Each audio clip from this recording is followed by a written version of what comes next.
Hello, hello, hello. This is Dr. Mandic, and welcome back to Introduction to Philosophy. This lecture, Lecture 8, begins our lectures on epistemology.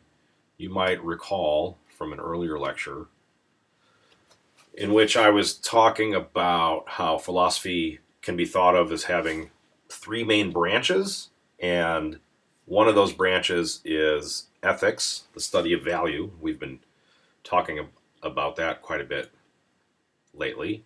Just completed our lectures about ethics. We've gotten into a little bit of metaphysics, although there's a lot more to come in the future. But right now we're going to dive deep into epistemology. Epistemology is the philosophical study of knowledge. And we're going to be focusing on three sorts of questions in epistemology across these four lectures. So one of the questions is, what is knowledge? You presumably are in school because you're trying to increase your knowledge, but what is knowledge? In general, what does it mean to say someone has knowledge? What does it mean when you say that someone knows something? Another question is, how much knowledge is there? So you might say, there's a lot. What else is there to say? There's a lot of knowledge. But there are some philosophers that have argued that there's really not very much knowledge at all. A very extreme position is to say that there is no knowledge, that nobody knows anything. Or you might say, well, don't you know that if you claim that no one knows anything, don't you at least know that no one knows anything?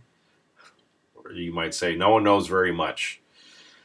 One of the versions of this view, which we'll call skepticism, that says there's very little knowledge, is skepticism about the external world, that says that we don't have any knowledge about the world outside of our own mind. The only thing you can really know is what's going on in your own mind. You can know that you have a mind, that you're thinking about different things, but you can't ever know about whether your thoughts of the external world are ever true. Other views say that there's a lot of knowledge. There's more knowledge than simply knowledge of your own mind. But you might wonder, how much? Can we have knowledge of things that are supernatural? Or must knowledge be limited to the sorts of things that we can touch and feel? So those are the sorts of questions that would fall under the broader question of how much knowledge is there. And then finally, there's this related question about what are the main sources of knowledge. One answer to that question, what are the main sources of knowledge, is that the main sources of knowledge are our senses. Sight, hearing, what you can feel, taste, and touch. Those are the main sources of knowledge. Any so-called other knowledge is somehow derivative of the knowledge that you get through the senses. So one way you know something is you could see it. I know that I'm holding an orange object right now because I can see it and I can feel it. But now, what if I told you that I have a silver SUV? Is it okay to say now that you have some knowledge? You know what kind of car I drive and that it's silver? If so, how did you get that knowledge? You got it through, not by seeing the car with your own eyes, but you heard me say it and you trust my testimony. But how can you trust my testimony? You might say, that depends on some independent verification of my reliability. You know that I generally tell the truth, and you would have to know that through your senses. So that's one way in which the senses might be the basic source of all knowledge. But you might say that maybe there's other kinds of knowledge besides what you could ground in the senses. Maybe reason itself gives us some kind of extrasensory or non-sensory grip on reality. Maybe the senses by themselves aren't enough to give us knowledge of everything that we have knowledge of. Anyway, these are the sorts of questions that we're going to be discussing in these lectures. This lecture, Lecture 8, we're going to be focusing on truth, belief, and knowledge. We're going to be asking this general sort of question about what is knowledge, and we're going to approach it by wondering out loud about what the relationship is between, on the one hand, the concept of knowledge, and on the other hand, closely related concepts like the concept of belief and the concept of truth. So let's jump into it, and let's start with truth. What is truth. Some of you might be familiar with the Christian Bible, and you know about this sequence that takes place between Jesus and Pontius Pilate. Jesus says, "For this I came into the world, to testify to the truth. Everyone on the side of truth listens to me." And Pilate asks the question, well, what is truth? And that's a really good question. It's a philosophical question. What is truth? Now, Aristotle had an answer to that question that, in some sense, is probably the most popular answer to the question. Whether you've heard of Aristotle or not, or whether you would word it this way versus some other way, this seems to be, at least as far as I can tell, what most people think of when they think of the truth. Here's how Aristotle puts it. To say of what is that it is not, or of what is not that it is false. While to say of what is that it is, and to say of what is not that it is not, is true. You might say, wait, what? What's the tongue twister there? So suppose I were to say, there is a guitar on the wall behind me. So that's something that someone could say, or you could write it down, or it's something that you could believe. Now, what makes that true? What makes that utterance true? What makes the statement or sentence true? The statement was, there's a guitar on the wall behind me. Well, what makes it true? And you might say, what makes it true is the guitar and the wall, and that the one is on the other. That's what makes it true. And suppose I were to say, there's a fish on the wall behind me. Well, that would be false. What makes it false? What makes it false is that there isn't a fish on the wall behind me. So Aristotle's trying to sum that up, and we might say, in the general style of Aristotle, to say of what is that it is, that's to say the truth. And to say of what is not that it is to say something false. Now, some philosophers have taken this idea of truth and spelled it out as a theory of truth that they call the correspondence theory of truth. So here's one way of thinking about the correspondence theory of truth. We've got some people here, and these people have beliefs. That's what these thought balloons or thought bubbles are supposed to be. And this person here has a belief about the world. And his belief is that in the world is a box and a garbage can, and inside of the box is a red ball. So we might say that this person here, Lisa believes that there's a red box, a red ball in the box. Well, is that true? Is it true that there's a red ball in the box? Well, here's reality itself. And in reality itself, there is a red ball, and it's in the box. So Lisa has a belief, which is true. She has a true belief. And if we replace this thought bubble with a speech balloon, and Lisa says there's a red ball in the box, then what she says is true. And what makes it true is that it corresponds to the way the world is. So we might say that on this theory of truth, truth is the correspondence between a representation and a reality. Here the representation is the belief or the utterance. That's the representation. That is the truth bearer. That's the thing that is true or is false. And what it means for it to be true is for it to bear a relationship to a thing that is separate from it. This is the relationship of correspondence. This is the truth bearer, and this is the truth maker. This is what corresponds to the belief and makes the belief true. Truth is the correspondence between the representation and reality. And falsehood is the opposite. So that was Lisa. She has a true belief. Here's Wendy. Wendy has a false belief. She believes that there's a box and a garbage can, and the red ball's in the garbage can. Well, sorry, Wendy, that's wrong. Your belief is false. Your representation of reality does not correspond to reality. There isn't a red ball in the garbage can. In reality, the red ball is in the box. So that's the basic idea of the correspondence theory of truth. You might say, makes sense. I mean, what could be wrong with that? Like, okay, settled. We've got truth figured out. If we were to go back in time when Pilate asks what is truth, we could say to Pilate, well, truth is the correspondence of a representation to reality. There you go, Pontius Pilate. But Philosophers have thought maybe there's some problems with the correspondence theory of truth. One problem that is very fun to think about, although it's a little bit frustrating also, is a problem that we could trace back to Aristotle, and it sometimes gets discussed as the problem of the sea battle. So, at the heart of this problem, by the way, remember, it's supposed to be a problem for the correspondence theory of truth. At the heart of this problem is what happens when we focus on statements about the future or beliefs about the future?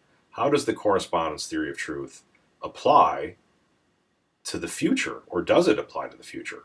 So let's take a statement about the future. And why does it have to be a sea battle? It doesn't matter, but Aristotle used sea battle, so let's use a sea battle. Either there will be a sea battle tomorrow, or there will not be a sea battle tomorrow. Okay, big deal. I mean, so what? It seems like, right. Yeah, either there's going to be a sea battle tomorrow, or there's not going to be a sea battle tomorrow. What's the big deal? Well, to see what the big deal is, we've got to think about some other ideas. Here's an idea from logic. It's the idea called the law of bivalence, or sometimes it's called the principle of bivalence. Bivalence, the word bivalence means two, bi like bicycle, two wheels, bi. Valence like value, and here we're talking about truth values. A statement can have a truth value. It could be true or it could be false. Those are the values, the truth values. Statement could have other values too, like it could be interesting or it could be useful. But one value is its truth value. Is it true or is it false? And according to the law of bivalence, all meaningful statements, like for example, the statement that I have earrings, that's a meaningful statement. You understand what it means. That statement is either true or it's false. And it can't be both true and false. It has to be one or the other. And it can't be neither. So if there's a meaningful statement, it's either true or it's false. And it's not both, and it's not neither. There's no such thing as a meaningful statement that has no truth value, and there is no such thing as a meaningful statement that has both truth values. So Pete Mandic has earrings. False. I don't have earrings. I don't have them anywhere. I don't have them in a box or a jar or in my ears. I don't have earrings. Pete Mandic has glasses. That's true. I've got glasses. Here's another statement. Either Pete Mandic has socks on or he doesn't. Oh, well, that's got to be either or statement. Well, it's got to be one or the other, right? So he either has socks on or he doesn't. Well, that seems like it's true, right? So there's certain either or statements that would seem to have to be true. This is going to be important for our sea battle thing. So here's a statement about the future. Either there will be a sea battle tomorrow or there will not be a sea battle tomorrow. Well, that seems like it has to be true because that statement comes in parts. Either there will be a sea battle tomorrow or there will not be a sea battle tomorrow is made out of two statements. The statement that there will be a sea battle tomorrow and the statement that there will not be a sea battle tomorrow. Now, the statement there will be a sea battle tomorrow, that has to either be true or false, and it can't be both and it can't be neither. And there will not be a sea battle tomorrow. That has to be either true or false, and it can't be both. And it can't be neither. And further, I think we appreciate the way either or works. If the first statement is true, then the other one has to be false. And that would make the whole either or statement true. If the first statement is false, then the other one would have to be true, and that would still make the whole either or statement true. Okay, so either there will be a sea battle tomorrow, or there will not be a sea battle tomorrow. It seems like that's got to be true. Okay. So what? What does this have to do with anything? Well, let's think about the correspondence theory of truth. There will be a sea battle tomorrow. If that's true, isn't it true now? If it's true, it's got to be either true or false. And if it's true, it's got to be true now. Because it's a meaningful statement now. And it has to be either true now, then, or it has to be false now. Suppose it is true now. Well, if it's true now, and the correspondence theory of truth is the right theory of truth, then there has to be a truth maker. if it's true now that there's a sea battle tomorrow, then there has to be a sea battle tomorrow. If there isn't a sea battle tomorrow, then that statement lacks a truth maker, then it couldn't be true. But we're saying it is true now, at least hypothetically. And you might say, well, maybe it's not true now. What if it's false now? Well, if it's false now, there has to be an absence of a sea battle tomorrow. Okay, so what's the point of all this? Well, either there's a sea battle tomorrow or there isn't a sea battle tomorrow. If there is a sea battle tomorrow, then that statement is true right now, and then tomorrow has to have a sea battle in it. It has to. Well, maybe the statement's false. Well, if it's false right now, and then when tomorrow rolls around, it has to lack a sea battle. So either way, if there's a sea battle tomorrow or there isn't a sea battle tomorrow, it's already determined right now whether there's a sea battle tomorrow or not. And this means that the future is determined, and this means, arguably, that you don't have free will. And now this is supposed to be a problem, because you might say we do have free will. We can change the future. We can make our future. Maybe I'm going to invent something and become a millionaire. Maybe I'm going to become a drug addict and just spiral into oblivion. Based on my choices, I can have a good life or a bad life, but it's up to me to create my future. That's a basic idea of free will. And that would seem to run afoul of this idea that the future is already set. But just by thinking a little bit about logic, like the law of bivalence, either P or not P, but not both and not neither, where P stands for any proposition that's meaningful, and we combine that with the correspondence theory of truth, it would seem that any meaningful statement about the future is either true now or it's false now, and then that means that the future is already set because it is there already acting as a truth maker for this present statement. So that's one alleged problem with the correspondence theory of truth. Another problem with the correspondence theory of truth is that it might lead to skepticism. If what makes something true, like take your beliefs that there's an external world, the beliefs that you have hands or that you have a body or that you're breathing the air, the belief that you've been alive for more than 5 seconds, that you weren't just born yesterday. If the correspondence theory is true, what makes those beliefs true is something that is external to those beliefs, something that is separate from those beliefs, something that is logically independent of those beliefs. But if those things are logically independent of those beliefs, you could have the very same beliefs without them being true. Now, if you could have beliefs, and maybe they're true, but maybe they're not, then you can't ever know if they're true. For any belief you have, for all you know, it might as well be false. If the correspondence theory is true, then just having the beliefs is no guarantee to their being true. There's no beliefs that you have that would guarantee the truth of those beliefs. So you're led then to this general kind of skepticism that you just don't have any knowledge. For all you know, you are just a brain in a vat. You've got all these beliefs, and those beliefs are false. You believe that you have a body. Well, you don't have a body. You're just a brain. You believe there's an external world filled with trees and puppies and kitty cats, and no, that might as well be false for all you know. Because of these and other problems that are alleged to arise for the correspondence theory of truth, sometimes philosophers explore alternatives to the correspondence theory of truth. And I just want to briefly mention a few. So one way of thinking about what the correspondence theory of truth is that it's the view that your beliefs are true if they agree with reality. Well, what are some alternatives to that theory?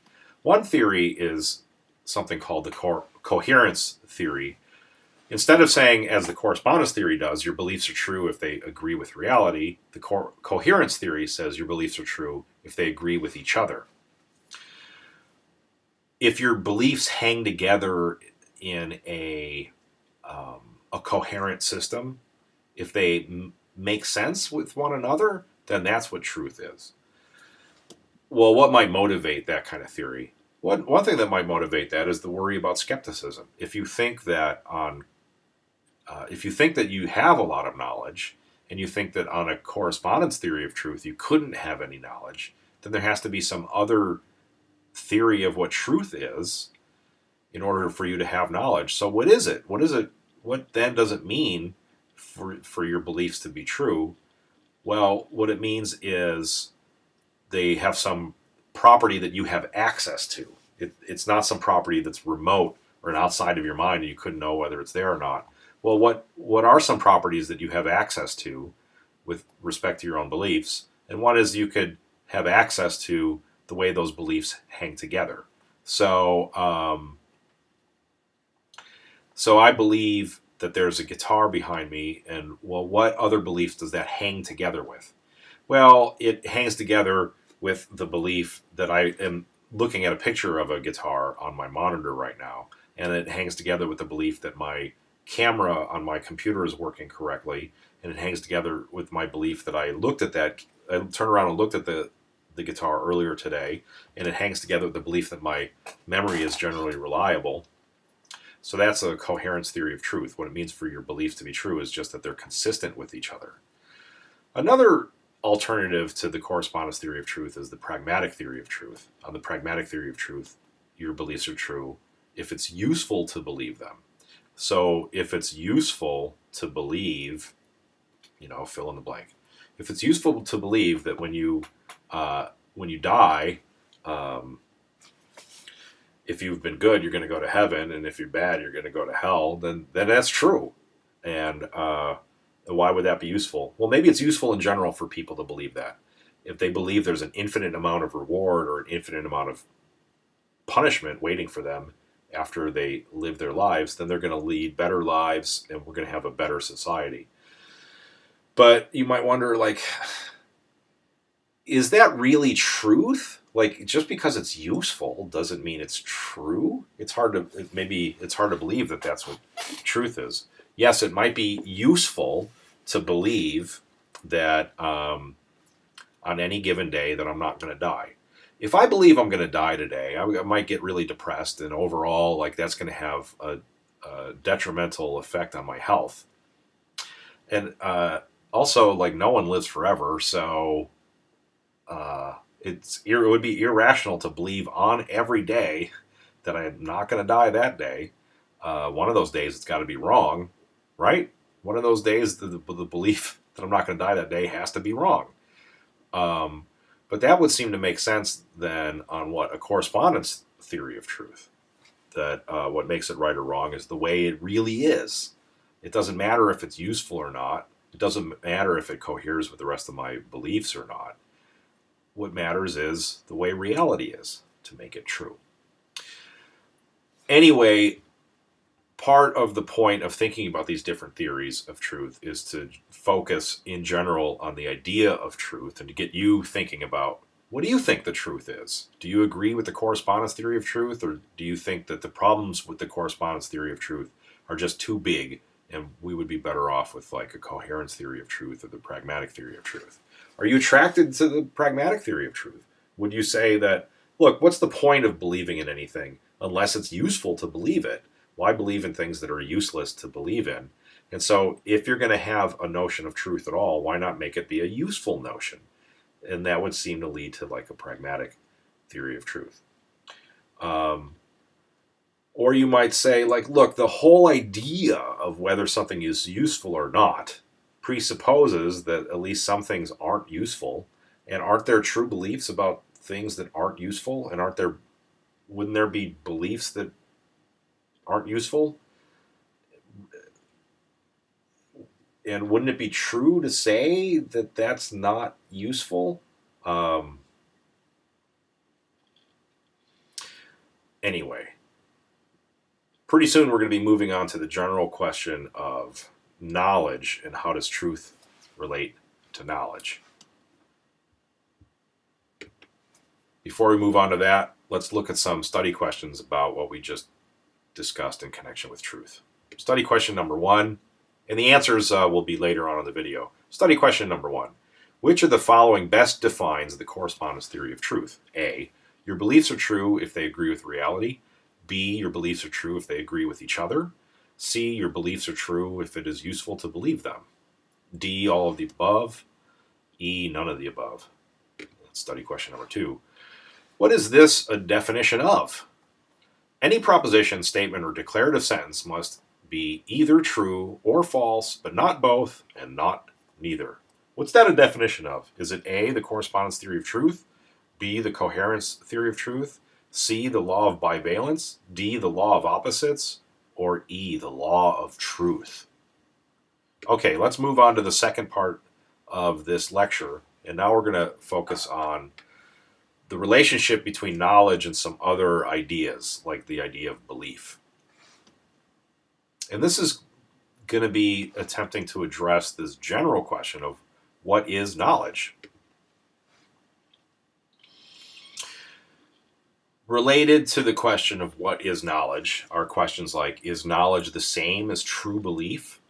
When we were talking about the correspondence theory of truth, we were giving examples of beliefs, and some of the beliefs are true beliefs. So I believe that there's a red ball in the box, and then there is a red ball in the box, so therefore that's a true belief. Is having a true belief the same as having knowledge? Some people say it's not. It's not enough that your beliefs are true. Just because you have a true belief doesn't mean you have knowledge. Well, is there something that you could add to a true belief that would make it knowledge? And if so, what is that extra something? And some people have flirted with the idea that maybe justification is the added ingredient that transforms a true belief to full-blown knowledge. But that raises the question of whether that's what knowledge is. Is knowledge the same as justified true belief? And then you might wonder then, in connection with these sorts of questions, what is even the point of knowledge? One way you might ask that question is whether there's any benefit to having knowledge above and beyond the benefit that you would have just by having a true belief. So, suppose I believed that there was a bunch of gold buried in my backyard. There's a belief. And what if that belief was true? Well, that'd be pretty awesome. Number one, if I believed that there was gold in my backyard, then I would be motivated just by having the belief. I would be motivated to go dig a hole in my backyard looking for the gold. The belief by itself would motivate my action. Now, if the belief was true, then that would lead to a benefit. If it was a true belief that there was gold in my backyard, then by acting on that belief, I would wind up with a bunch of gold, and that would be good. That would be really valuable to have the true belief that there's gold in my backyard. Okay, now, is there any extra value to knowing that there's gold in the backyard? So let's think about this and let's do a thought experiment with two people. There's Pete Mandic and his neighbor Joe Blow. So each of us, we have a belief that we each have gold buried in our backyard. Now, how did I get my belief? I got my belief, it came to me. It came to me in a dream. Oh, there's gold in my backyard. Now, are my dreams generally reliable? Well, it turns out I have a long history, and ask my friends and they'll tell you this. I have these dreams and I become convinced that they're true, and then I act on them. It turns out time and time again they were false. And they're like, "Man, Nick, you got to stop trusting your dreams." I'm like, "No, I'm going to trust my dreams." Now, my neighbor Joe Blow, he has a similar belief. He believes that there's gold buried in his backyard, but it didn't come to him in a dream. It came to him when a bunch of surveyors who were scanning his backyard for an oil tank, because he wanted to sell his house. And he wanted to make sure there wasn't a defunct oil tank buried in the backyard, because if so, that would be expensive cleanup to get the old oil tank out of the backyard. So he had professionals come and they scanned his backyard with special machines to see if there was a tank that they needed to dig up. And these guys were highly rated, really good backyard scanners. And they said, "Well, we've got some good news and we've got some bad news." And he says, "Well, give me the bad news first." And they say, "Well, the bad news is there's something buried in your backyard and we got to dig it up." It's going to be expensive to dig it up. He's like, well, what's the good news? And they said, the good news is that it's gold. You've got gold buried in your backyard. So, okay, we got two guys, Pete and Joe, and they both have a true belief that there's gold buried in their backyard. But one of them the belief came to him in this weird way. He has these dreams that are usually false, but he got lucky this time. The dream is actually true. And there's this other guy who knows that there's gold in his backyard. He knows that there's gold in his backyard because a very reliable source, these professional yard scanners, told him that there's gold in the backyard. Now, is there any advantage to having the knowledge that, or is it just good enough that you have the true belief? What more value does Joe have than Pete? We're both going to get a bunch of gold. Let's assume it's the same amount of gold. And we both got it because of our beliefs. One of the beliefs is a true belief. The other one is full-blown knowledge. Who cares? That's the final question. Okay, so let's go through these questions about belief and knowledge in a lot more detail. Okay, so what is knowledge? Suppose you had to define knowledge. Suppose someone said, all right, knowledge. I've heard of it, but how would you define knowledge? And you said, I don't know, let's try this. Knowledge is true belief. That's what knowledge is. Is that a good analysis of knowledge? Is that a good definition of knowledge? Well, it runs into some problems. It seems like there's such a thing as having beliefs that are true, but they're only true accidentally. And you got to ask yourself, if it's accidentally true, would it really count as knowledge? Does that seem right to say that it's knowledge? So let's try this out. Let's test ourselves and see what we think. Because we're trying to figure out what we mean by the word. And if you think about the word, maybe you'll be led to a view about what you think the word means.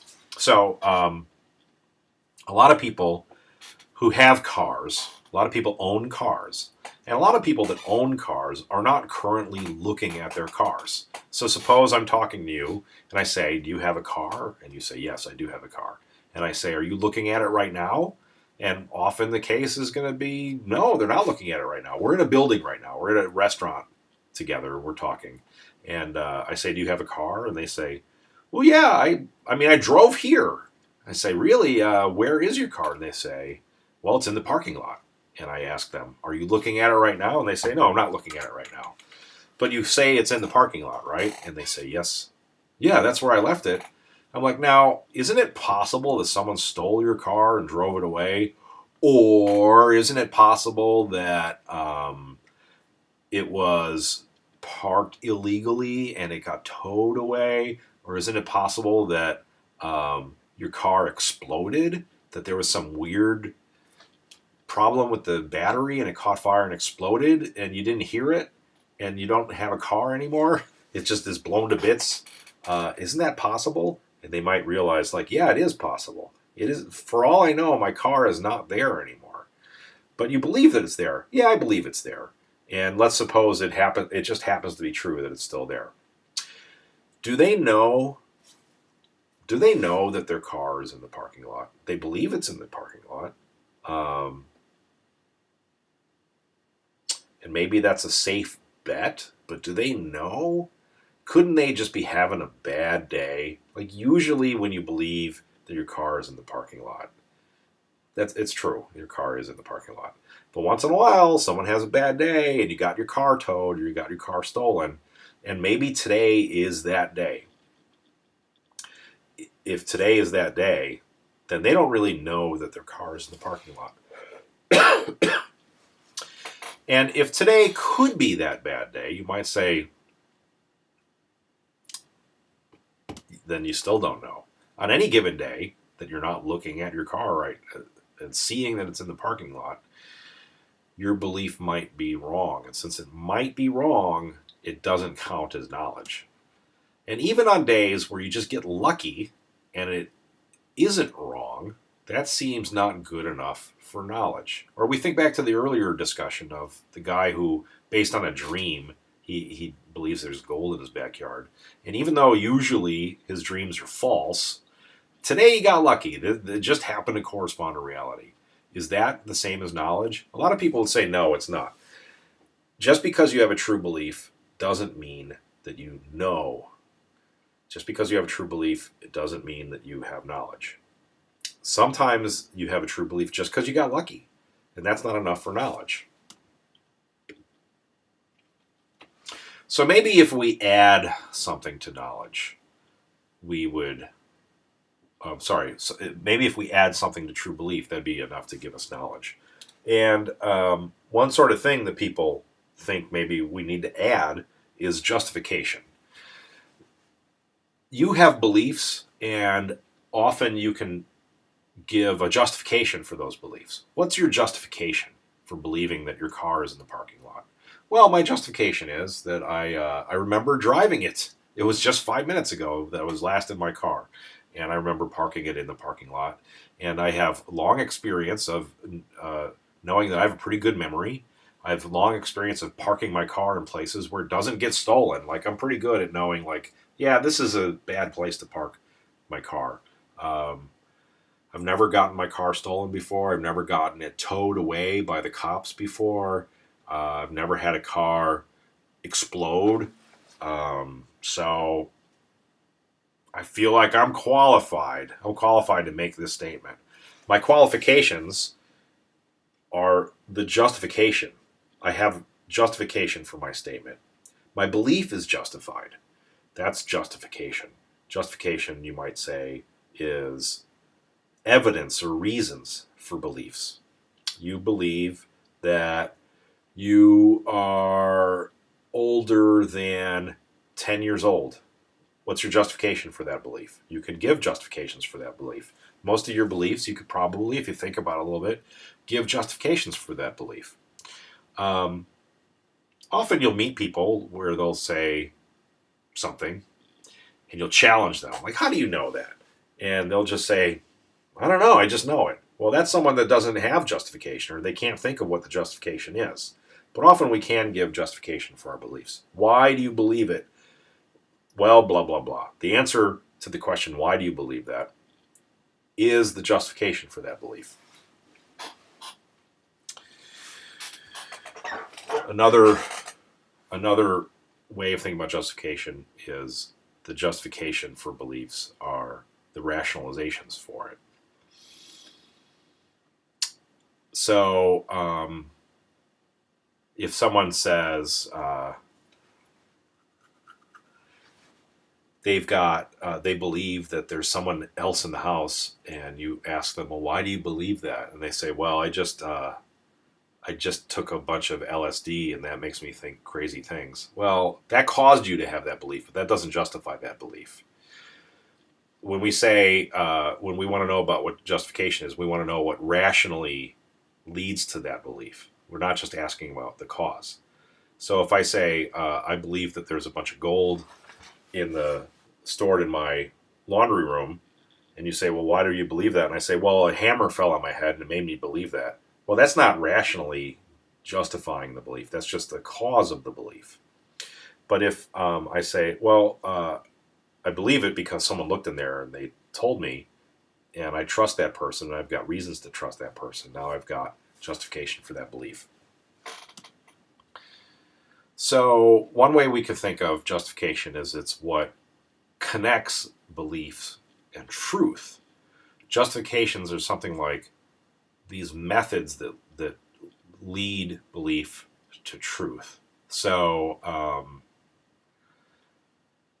I have a belief, and the belief is that my daughter has chicken pox. Well, what method did I use to come to the conclusion that my daughter has chicken pox? Well, I looked at her skin and saw a bunch of red dots, and then I talked to a doctor, and the doctor looked things up in books, and those methods connect my belief to the truth. And what is the truth? Well, on a correspondence theory of truth would be chicken pox itself.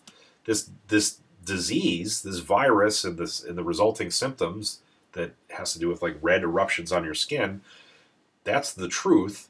And I have this belief about the truth, and the thing that led me to that belief was this method that is connected to the truth, and that method is ultimately the justification, the method of consulting experts and having the experts themselves perform scientific experiments or conduct scientific observations. So perhaps justification is the extra ingredient. If we add justification to true belief, that will give us knowledge.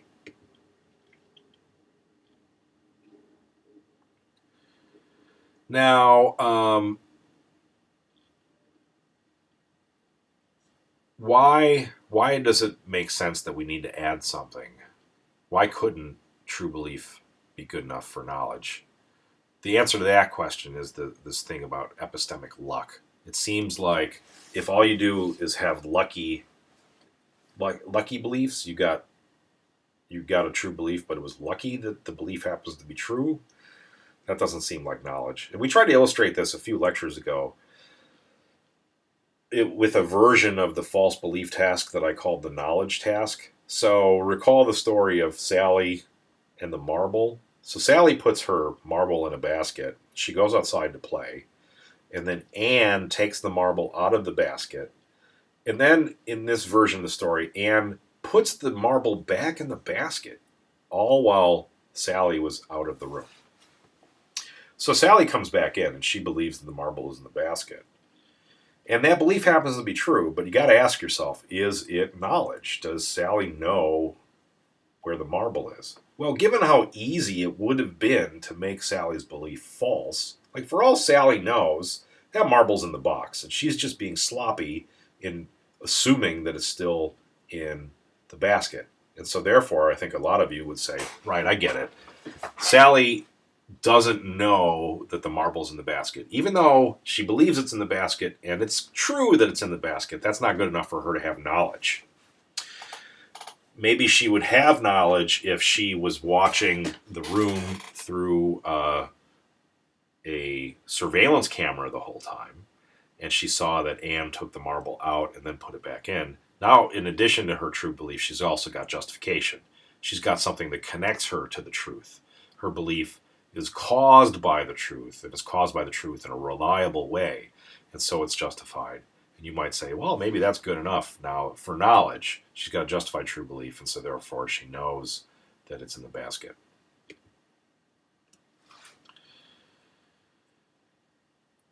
Okay. So these kinds of remarks lead us to the possibility that maybe the correct definition of truth is not simply to define it as true belief, but instead to define it as justified true belief. There has been a lot of philosophical discussion about this proposal over the past several decades, and many philosophers have said, well, there are some examples where it looks like knowledge is justified true belief, but there's other examples in which you could have a true belief and you could also have justification for that belief, and it still wouldn't count as knowledge. So here's another version of the worry about luck, but instead of just focusing on true belief, we're going to focus on justified true belief. Okay, so let's consider a scenario involving a clock. A stopped clock is right twice a day, but you can't know what time it is just by looking at one. But looking at a stopped clock can give you a justified true belief. Okay, so suppose there's a clock, and you're in a classroom and you're wondering what time it is, and you look up at the clock and you don't realize that clock it's broken. You look up at the clock and it says that it is 10 minutes to 2. That's what the clock says. And so you form the belief that it's 10 minutes to 2 because you don't know that the clock is broken. It's been broken for like the past 6 hours, the past 24 hours. But you look at it, it says it's 10 to 2, and let's imagine that just as a matter of chance, it happens to be 10 minutes to 2. You got lucky. Just by weird coincidence, when you decided to look at the clock and see that it says that it's 10 to 2, it happens to be true that it's 10 to 2. but the clock is broken. It's not correctly tracking the time. It's not moving at all. It's still going to say it's 10 minutes to 2 in 10 minutes from now. So you have a belief. The belief is true, and the belief is also justified. What's the justification for your belief? Your justification is that you looked at the clock, and that's what it says. Now you might say, oh, I see. You can have a justified true belief, but still not have knowledge. That the person looking at the clock would say, correctly, it's 10 minutes to 2, but they wouldn't be saying it for a good enough reason. Just because you've got some justification, it's not good enough. Maybe it's not strong enough justification. You would have to also know that the clock is not broken. So it becomes a little bit unclear what we would have to add to this definition of knowledge. But what this example helps us see is that just having a true belief plus any old justification is still not good enough for knowledge. Now, maybe we need to be more specific about what kinds of justification are important, or maybe we need to do something else, say that knowledge is defined in some other way, or maybe we need to say that you can't define knowledge. Knowledge is undefinable. You can define other things in terms of knowledge, but knowledge itself can't be given a definition. There's a lot of puzzles and questions about knowledge, and one of the interesting things about knowledge is that we get on pretty well without knowing very much about what it is. And maybe that's one of the main lessons from this discussion of what knowledge is. You have knowledge, perhaps, and you know you have knowledge, but if I asked you what knowledge is, you might say, I don't know what knowledge is. I just know that I have some. And then here's a question that we've already discussed quite a bit today, and that is this question about what the value is of knowledge above and beyond true belief. And this sometimes gets called the swamping problem. Doesn't whatever value knowledge has just gets swamped by the value of true belief.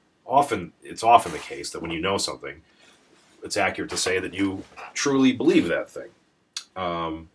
Is there anything more worth saying besides that you truly believe it? Or is that just good enough? Is the value of knowledge just whatever value you get by having the true belief? So here's one more example of this. We already talked about Pete and Joe and the stuff about having gold buried in the backyard. Here is Natalie and Brittany. Brittany has a true belief that there's chocolate in the box, but she doesn't know it. Natalie knows that there's chocolate in the box. What advantage, if any, does Natalie thereby have over Brittany? What's the value? Why is it better to know than to simply have the true belief?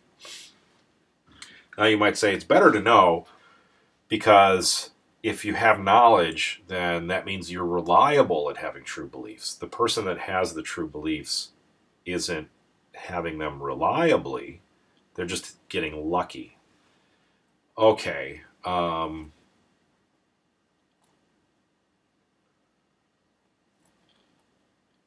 what's the value? What's the value? So, reliability by itself is not valuable.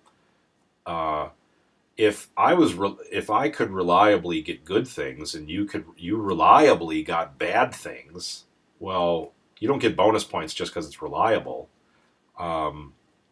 Imagine someone who the one thing you can count on them is that they're going to screw up in really harmful ways. Do you say, but it's valuable because they're reliable at it? It seems like reliability is only valuable insofar as it's regularly leading to something good.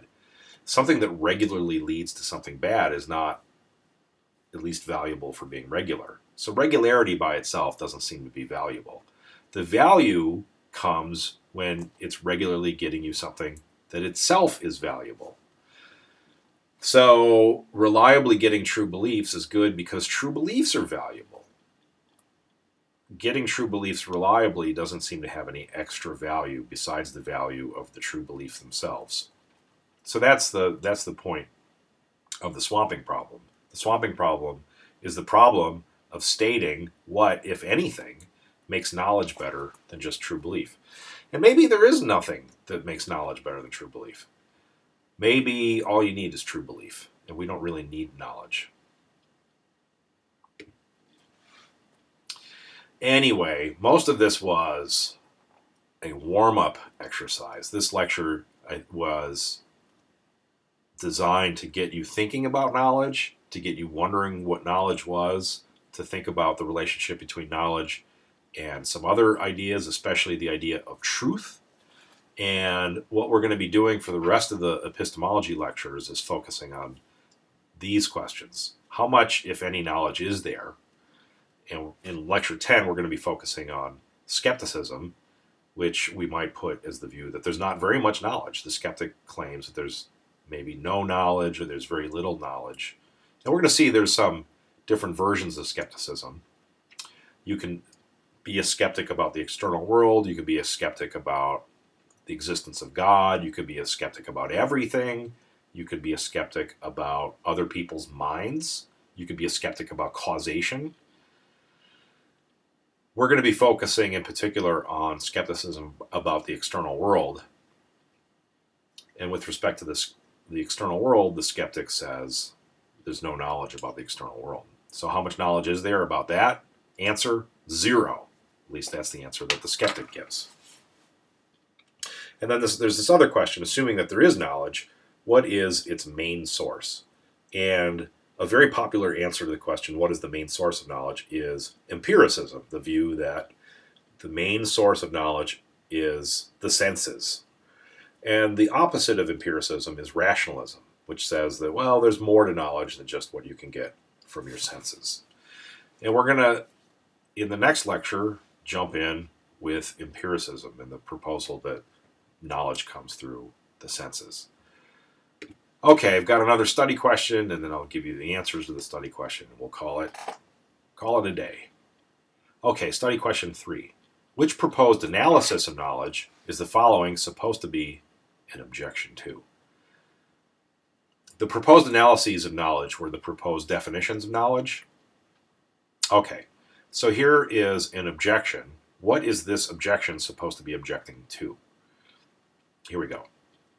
If you had a true belief that the number of jelly beans in New Jersey on January 1st, 1945 was 9,998, but it was purely random chance that you correctly guessed that, then you wouldn't actually know that the number of jelly beans in New Jersey on January 1st, 1949 was 9,998.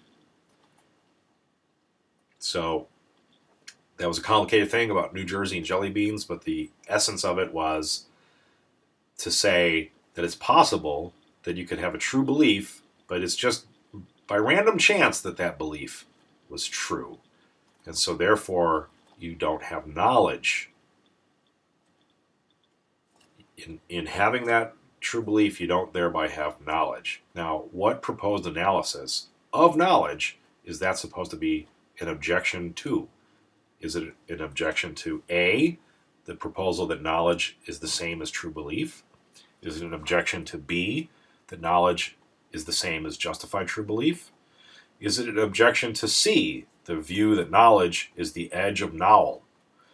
Or is it C, that knowledge equals correspondence? Or is it E, that knowledge equals truth? Okay, so there have been 3 study questions overall in this video, and here are the answers to those study questions. The answer to number 1 was A, the answer to number 2 was C, and the answer to number 3 was A again.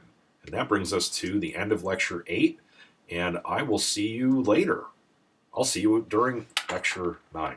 Actually, I think you know I won't see you. I can't see you, but you can see me. You'll see me at lecture 9. All right, have a good day.